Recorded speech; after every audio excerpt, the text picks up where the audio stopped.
Uhawe ikaze mu kiganiro inyigisho za Bibiliya. Muri iki kiganiro tugenda turaba ibice by'ivyanditswe muri Bibiliya yera ijambo ry'Imana, tukarimbura insiguro yavyo. Ni ikiganiro gitanga inyigisho z'ivyanditswe vyera mu kiringo c'imyaka 5. Inyuma y'icigwa turaguha inomero woturonderako igihe wogira ico ugomba guterera canke kubaza. Kaze twumvirize kandi twigishwe.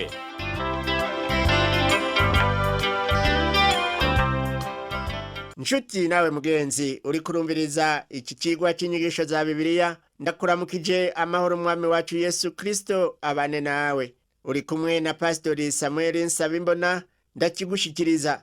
Mu kiganiro giheruka twarabiye hamwe ibya Yakobo n'abiwe bava mu gisagara ca Shekemu baja i Beteli.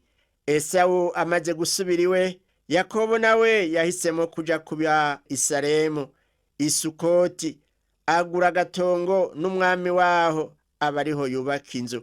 Twarabonye kw'iyo ngingo yafashe yo kuja kuba aho hantu yayifashe atabanje gusiguza Imana. Ivyo rero bikaba vyamuzaniye ingaruka mbi, kuko Shekemu, umwe mu bahungu bo mu gisagara cari hafi yaho Yakobo yari asembereye, yafashe ku nguvu Dina, umukobwa wa Yakobo, aramusambanya. Ico kibi cyakozwe na Shekemu cateye ubwicanyi bwakozwe n'abasaza ba Dina bamaze guhenda Abishalemu ngo abagabo bose bakebwe kugira ngo bishoboke ko bokunga ubumwe, mbere binakunde bashingirane, barongorane, mbere na Dina babumashingire. Kuva ku murongo wa 15 kugeza ku murongo wa 17 wo mw'itanguriro igihimba ca 34 havuga ngo abahungu ba Yakobo babwiye Abishekemu bati, ico bitwemeza ni iki kimwe gusa, nuko mwoba nkatwe, umuntu wese muri twebwe agakebwa, niho twobashingira abakobwa bacu, tukarongora banyu, tukabana namwe, tugahinduka ubwoko bumwe. Ariko nimutatwumvira ngo mukebwe, tuzohitana umukobwa wacu twigire. Icabo bahungu ba Yakobo basavye nuko abo bantu bagenda bagashitsa uwo mugenzo wo gukebwa. Ivyo rero twabonye yuko bikwiye kutubera icigwa gikomeye, kuko guca mu migenzo y'ishengero ukarishikamwo ukaribamwo, ivyo ntaco bimaze. Si ukuvuga yuko uba ubaye umukristo, oya namba, kuko kuba umukristo ni ukwakira Kristo Yesu nk'umwami n'umukiza mu bugingo bwawe. Ariko ndabona yuko benshi muri kino gihe ukwizera ataco kubabwiye, biyumvira yuko bokwigira mu migenzo gusa, bakavuga bati ndemera ibi. Ariko mugenzi, kwizera Kristo Yesu ukamwakira mu mutima wawe nk'umukiza wawe, ico nico kintu gikomeye. Nta ngingo numva isa niyo mu kuba nziza, nta kintu kingana nk'ico mu kuba ic'ingirakamaro. Iyo wizeye Kristo Yesu ukamwakira nk'umukiza, hari ic'ivyo bihindura mu buzima bwawe. Pawulo niwe yavuze ngo umuntu ari muri Kristo Yesu aba ahindutse icaremwe gisha, ibya kera biba bihise, byose bigahinduka bishasha. Ariko kuri uwo muhungu canke umwigeme aja mw'ishengero ngo yereke uwo bifuza kubakana ngo basangiye ukwizera, ibyo nta na kimwe bimaze, ahubwo uko nukwita mu mutego w'akazoza kabi. Pawulo avuga ati, ukugororoka n'ukugabitanya bihuriye hehe? Twarabonye ingene ivyo vyashikiye umunyamerika rurangirana yitwa Mariko Twain. Wewe ntiyari umukristo, maze igihe kimwe akunda umukobwa mwiza cane kandi w'umukristo w'akarorero. Agombye kumurongora, uwo mwigeme aranka ati, ntibishoboka kugeza wemeye yuko nawe uhindutse umukristo. Uwo mugabo yaciye abivuga ati, na jewe ndakiriye Kristo. Mugabo iyo yari nzira yonyene arondeye yo gushikira uwo mwigeme. Baraheza bararongorana.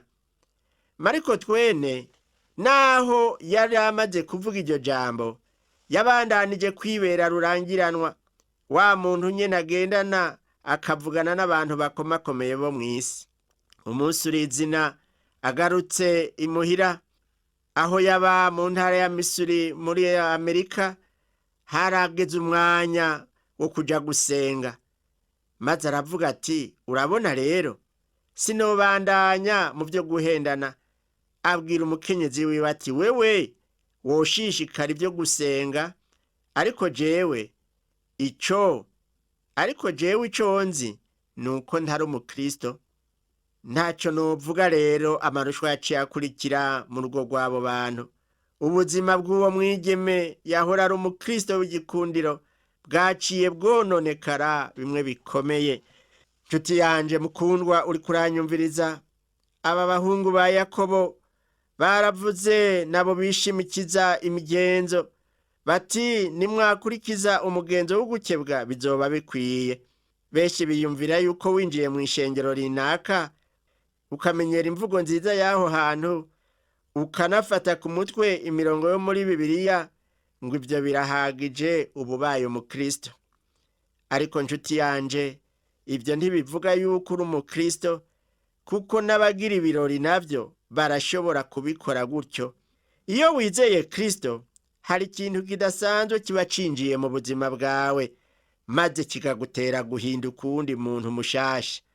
Hamori na Shekemu umwana wiwe banegerejwe n'amajambo ya bene Yakobo, ariko ntibigeze bamenya ko wari umutego batezwe. Uwo muhungu Shekemu ntiyatebaganye kubikora kuko yakunda umukobwa wa Yakobo, kandi siwe wenyene yabikoze, kuko yaciye agondoza n'abaca ku irembo ry'igisagara bose ngo bakebwe, nabo baravyemera. Kandi Shekemu yarubahwa gusumba abo mu nzu ya se bose. Byumvikana yuko kugondoza abantu byari bimworoheye. Dusomye kuva ku murongo wa 20 kugeza kwa 23 muri icyo gihimba ca 34, twabonye yuko Hamori n'umwana wiwe Shekemu baciye baja ku irembo ry'igisagara cabo, baja inama nabo muri ico gisagara. Barababwira bati abo bantu n'abagwaneza, ehe nitubareke babe mu gihugu bakidandarizemwo, kuko ari igihugu cagutse, bakigwiriremwo, turongora abakobwa babo nabo tubashingira bacu. Ariko ico bemeza kubana natwe bakemera guhinduka ubwoko bumwe natwe, nuko twokwemera umuntu wese muri twebwe agakebwa nk'uko nabo bakebwa. Hamori yongera akavuga ati mbega inka zabo, ibintu byabo n'amasho yabo byose ntibizoba ibyacu, ariko rero ati tubemerere gusa ngo babane natwe. Abo bantu ba Hamori bagira ngo habaye gushingirana, ibyo Yakobo yari afise byose bizoca bibi byabo bibegukire. Ariko umurongo wa 24 ngo abaca mu irembo bose ry'igisagara bumvira Hamori n'umwana wiwe Shekemu. Ngo maze turavye ku murongo wa 24 ngo abaca mu irembo ry'igisagara bose bumvira Hamori n'umwana wiwe Shekemu. Umuhungu wari we wese yaca mu irembo ry'igisagara arakebwa. Ku bantu batizera rero, guca muri uwo mugenzi wo gukebwa eka ntaco bimaze, kuko ntaco bihindura. N'ikindi cyose wokora mugenzi utizeye Kristo Yesu ntaco vyogufasha. Igikomeye ni ukwihana. Simiyoni na Lewi, abo basaza ba Dina, bahengereye inyuma y'iminsi 3. Abo bantu bakiri mu bubabare bw'izo nguma bahitana inkota zabo, batera igisagara giturumbuka, bica abagabo baho bose. Mbere banyaga n'ivyabo, banyaga abantu, banyaga ibintu. Kakameremere bari basanganywe bakiri kwa Labani ko kugunga. Yakobo avyumvise byamuteye ubwoba, hanyuma aravuga ati yemwe mutumye nankwa na bene igihugu, abanyakanani n'abaferizi, kandi ati ko turi nkewa, abo bantu bazohava biyegeranya baheze bantere bandandure hamwe na muryango wanje duhone. Abo bahungu biwe nabo rero bagerageje kwishigikira, baterega ntivyari bibereye ko agirira mushiki wacu gutyo nkaho yari maraya. Imana rero yahavuye ibarira Yakobo iti va hasi uduge i Beteli ugerereyo, unyubakire igicaniro, jewe Imana nakubonekeye igihe wahunga Esawu umuvukanyi wawe. Aho Yakobo yari karaba siho yari akwiye kuba. ibyago rero ngibyo biramushikiye. Aho rero ngira ngo ariteguye kuja i Beteli. Urabona ubwa mbere nta kwizera yari yagize ngo ajeyo, ariko mu nyuma biraboneka ko agira tangure kuyoboka, ayoborera umuryango wiwe mu bugombe bw'Imana. Umurongo wa 2 uvuga ngo maze Yakobo aca barira biwe n'abari kumwe nawe bose ati mukureho ibigirwamana by'abanyamahanga biri muri mwebwe, mwihumanure mwambara izindi mpuzu. Nuko baragenda, Imana itera ubwoba ibisagara bibakikije, ntibakurikira bene Yakobo. Nuko Yakobo ashikira Uzi ariho Beteli ho mu gihugu c'i Kanani, bo n'abantu bose bari kumwe nawe. Aho hantu hitwa Ruzi imbere yuko Yakobo ahahindura izina hakitwa Beteli, n'ahantu n'abantu bari bahazi ko hitwa Ruzi. Uwu munsi tuhazi nk'i Beteli. Umurongo w'indwi uvuga ngo ahubaka igicaniro, yitaho hantu Eri Beteli, kuko ariho Imana yamwiyerekeye igihe yahunga mukuru we. Imana ishimwe. Ubwa mbere yari yahise Beteli, risobanurwa ngo inzu y'Imana. Mu nyuma naho rero ahise Eri Beteli, risobanurwa ngo Imana yo mu nzu y'Imana. Ibyo vyerekana ugukura kwa Yakobo mu vy'impwemu. Twarabonye kandi ingene Imana yongeye guha Yakobo isezerano, ikamwiyereka, ikanamuhezagira. Yamwemereye yuko igihugu yemeye kwihaye Aburahamu na Isaka izokimuha nawe, mbere n'uruvyaro rwiwe rukurikira rukazogihabwa. Imana iraha agaciro ico gihugu yemereye abana bayo. Aha bubaye bugira gatatu Imana itanga isezerano ryo guha abana bayo ico gihugu. Yarabibwiye Aburahamu, irongera irabibwira Isaka, ubu naho ibibwiye Yakobo. Imana yariyemeje kubibwira umwe wese muri bo, ndetse ikaguma ibisubiramwo. Mbere Aburahamu we yabimubwiye kenshi. Imana imusigaho bivuganiye iraduga. Kuva ku murongo wa 13 kugeza ku wa 15, Yakobo ashinga inkingi y'ibuye aho yavuganiye nayo, ayisuka kwishikanwa ry'ibiturire, ayisukako n'amavuta ya elayo. Aho hantu Imana yavuganiye nawe, Yakobo ahita Beteli. Uko niko byabaye igihe Yakobo yari karahunga mukuru we Esawu. Ubu nibwo bwa mbere twumva havugwa ibinyobwa byiswe ibiturire. Mu gitabo c'Abalewi havugwa amashiganwa y'uburyo butanu, ariko nta kivugwa c'ikinyobwa. Nta tegeko rivuga iby'ivyo binyobwa, ariko twumvise ko bivugwa.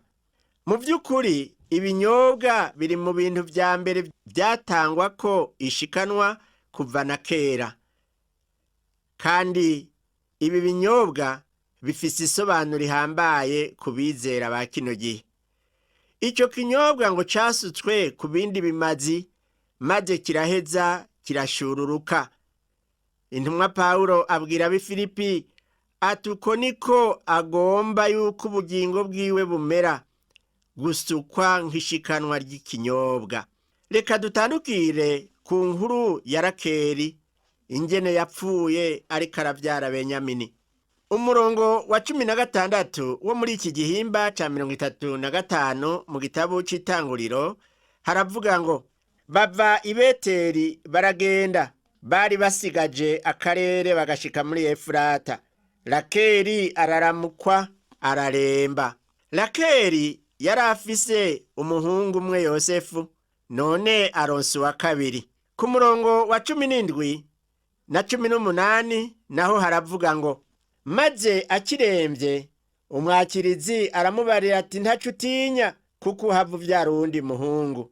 Maze ariko aracikana kuko yaciye ahwera, yita uwo mwana Benoni, ariko se amwita Benyamini. Benoni risobanurwa nk'umwana wo mu mubabaro wanje, Benyamini naryo risobanurwa ngo umwana wo mu butama bwanje.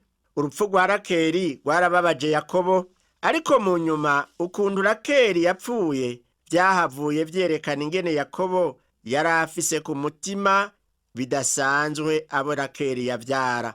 Rakeli aravuga ati tumwite umwana wo mu mubabaro wanje. Yakobo nawe aramuraba aravuga ati Rakeli wanje nkunda aragiye, akana apfuye avyaye nako gasa nawe, ndakita Benyamini mvuge nti n'umuhungu ukuboko kwanje kw'iburyo. Urukundo Yakobo yakunda Rakeli bishoboka ko arico cambere ciza cabaye mu myaka yose yamaze Padani Aramu, akigendera cane mu mubiri w'ubwibone. Yarakunda Rakeli, oya nta nico twokekeranya, yari yaramuhereje ku mutima wose, yarashobora kumukorera vyose, niho yaza anamwemerera kugumya ibigirwamana yari yakuye kwasi. Yakobo yarashobora n'ukwemera gukorera Rakeli ibyo atokorera Leya. Wibuke yuko no muri ca gihe yaragiye guhura na Esawu, Rakeli na Yosefu umwana wiwe nibo yashize inyuma y'abandi kugira ngo ntibazoshikirwe vuba. Yari yavyariye Yakobo umuhungu umwe ariwe Yosefu, none yapfuye amuvyariye uwundi ariwe Benyamini. Yakobo yarababajwe cane n'urupfu rwa Rakeli. Abandi bahungu 10 ba Yakobo ntibamutera umunezero nk'uko vyari bimeze ku bwa Yosefu na Benyamini. Nibaza yuko Imana itahengeshanya kumwibutsa yuko guharika ari icaha. Yakobo yahavuye atahura yuko atarakeneye abagore babiri, ntiyarakeneye abo bombi, ariko Imana yagumye yerekana yuko idashigikiye uko guharika. Eka mbere umenye ko atarafise abo babiri gusa, kuko hariho n'abandi babiri bari inshoreke z'abagore biwe akaba yarabavyaye kw'abana. Kandi mu kubaho kwacu inshuti mugenzi, Imana yama yatweretse yuko mu mafuti yacu itadushigikiye. Imana nibishimigwe, ico dukeneye nukuyumvira. Imana yarerekanye ingorane z'ukurongora benshi, cane cane turavye ingene Yosefu yafashwe na bakuru we badasangiye nyina. Yakobo yarakunda cane Yosefu na Benyamini, kandi ivyo vyateye ishari rikomeye abo bene wabo. Yarakwiye kwiyubara ntagire nkunzi, kuko yari yarabonye ingene ivyo vy'ukugira nkunzi vyamukwegeye akaga kuva imuhira aho yavukiye. Niwe nyene yari yarabaye nk'ushibugwa na se, yarazi ingorane vyamukwegeye, kandi turibuka ingene vyari bibabaje. Yarabuze Rakeli umugore wiwe yakunda cane, ariko yarahumurijwe nuko yaramusigiye Benyamini. Yakobo rero ntiyemeye kwita uwo mwana Benoni, kuko ntiyamubona nk'uwo mu mubabaro wiwe, ahubwo yabona muri we umwana w'uwakunda, inkoni azokwishimikiza, uwo azokwiseguza ageze mu zabukuru. Ibi rero tubitahure birakomeye, kuko nivyo bidufasha gutahura umubabaro wa Yakobo wo mu nyuma. Ariko vyose vyamuka mu caha ca Yakobo. Mwene data mukundwa, Imana ntishobora kwirengagiza ngo ipfe kutwemerera mu bibi tuba turiko turacamwo mu kubaho kwacu. Hari aho twibaza ngo vyokwibagirwa tukabironkana umugisha. Oya namba, ariko ntaho bica. Ubizi ni Yakobo yahavuye akandamizwa n'ibyago bitari bike, ingaruka z'icaha ciwe. Dusoma ku murongo wa 19 ngo nuko Rakeli arapfa, bamuhamba mu nzira ija muri Efurata ariho Betelehemu. Nubu aho nyene niho aryamye.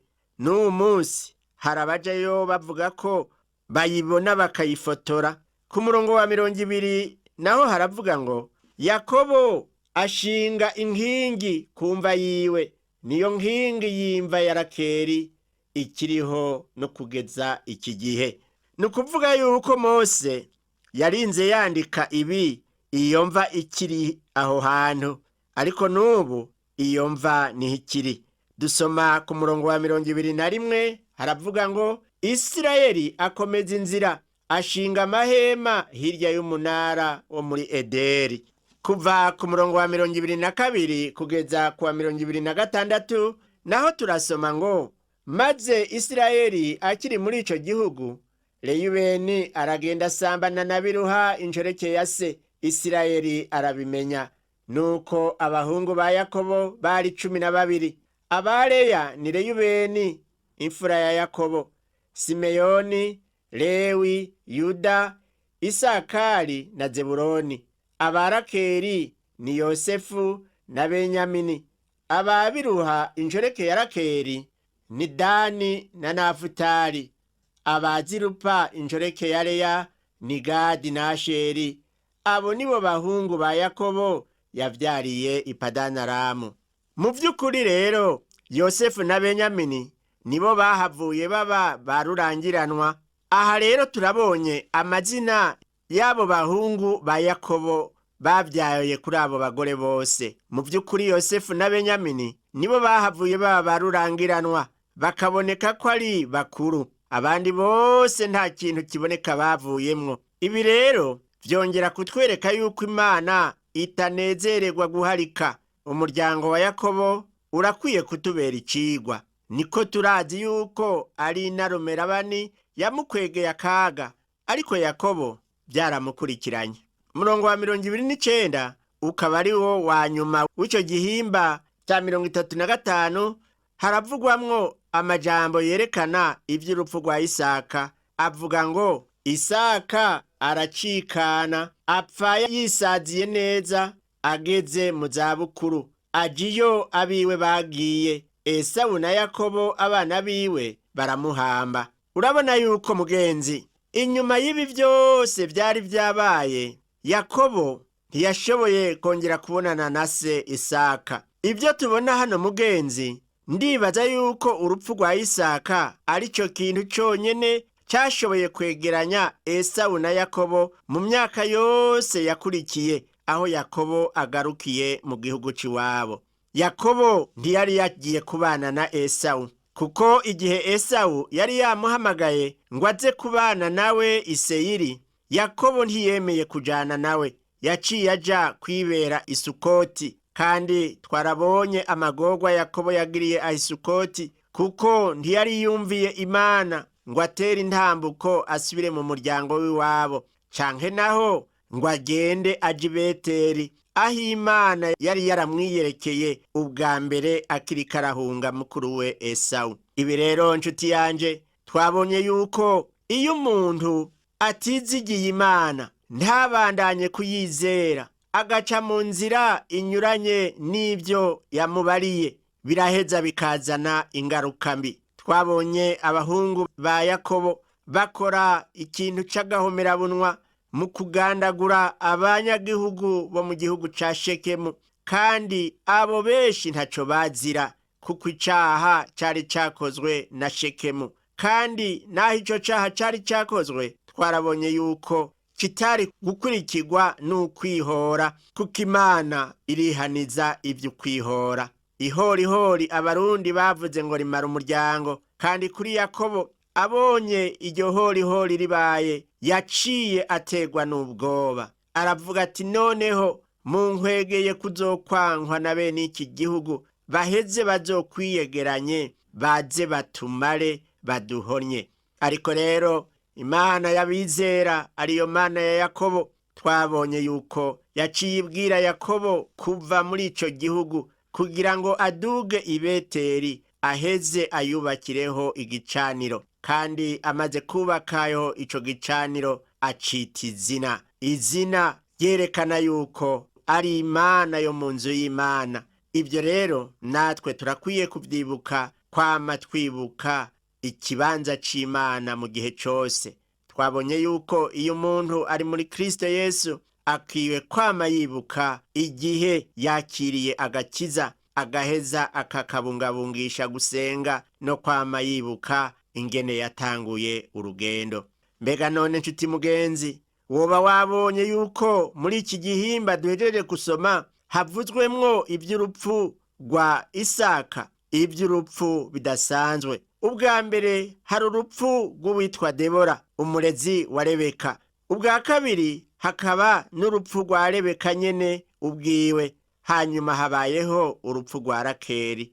Noneho ico gihe kirangijwe n'urupfu rwa Isaka. Abo mu muryango wa Yakobo urabona yuko batakiriho, benshi bariko barapfa. Mugenzi utwumviriza, wabonye yuko amahirwe Yakobo yagize amaze gushika i Beteli akavugana n'Imana, akaronka akaryo ko kuyibwira ukuri ko mu mutima, yaciye ahumurizwa n'Imana. None weho nta byaha wumva bigushira kure y'Imana?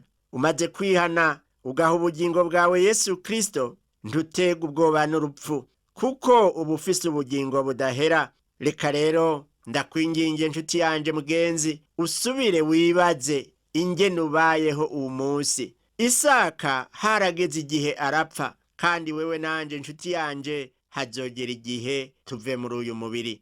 Ariko igikomeye nuko abari muri Kristo Yesu batatinya urupfu, kuko yavuze ngo unyizera ntahazobona urupfu, ariko ngo azobaho ibihe bidashira. Nagomba rero ndakwinginge wakire uwo Yesu nk'umwami n'umukiza mu bugingo bwawe, kugira ngo naho vyoshika ukava muri uyu mubiri uzobane na Yesu Kristo mu bugingo budashira. Dusenge. Mana Data wa twese uri mu ijuru, wewe wabereye umwizigirwa umusavyi wawe Yakobo, wewe wakomeje isezerano wari waravuze kuri Aburahamu, ukarishishikara kuri Isaka, none ukaba uri kurarishitsa kuri Yakobo. N'uyu munsi hari isezerano ushitsa ku bantu bawe muri Kristo Yesu, ry'uko umwizera wese ahabwa ubugingo budashira. Ndakweretse uyu muntu yari karakurikirana iki cigwa, akaba yumvise nawe agomba kwizera Kristo Yesu ngo aharigwe ibyaha vyiwe, nawe abe umuragwa w'ubugingo budashira.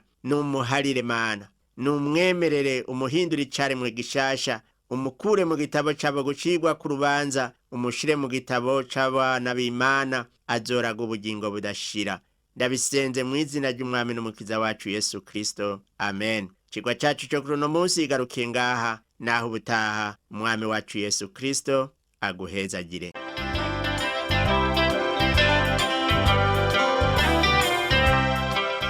Wakoze kumviriza icigwa c'ijambo ry'Imana c'uyu munsi.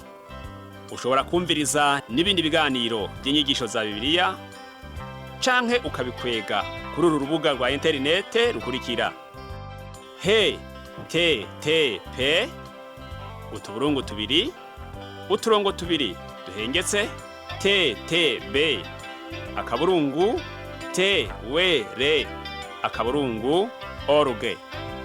Ushobora kumviriza ikiganiro cyo muri iyi ndwi, canke ugafyonda ahanditswe ngo rondera ukurikije itariki, kugira ngo wumvirize ikiganiro camaze kurengana.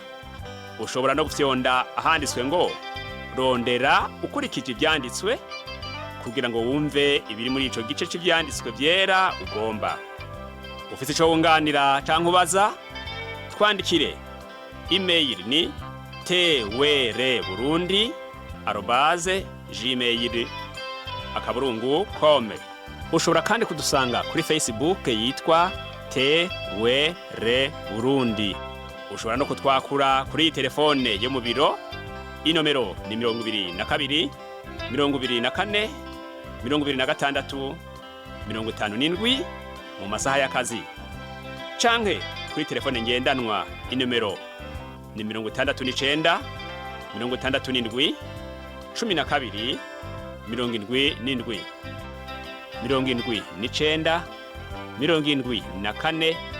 74 19 93.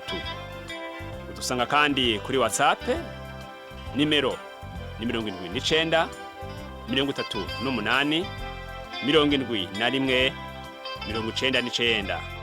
Yesu aguhezagire.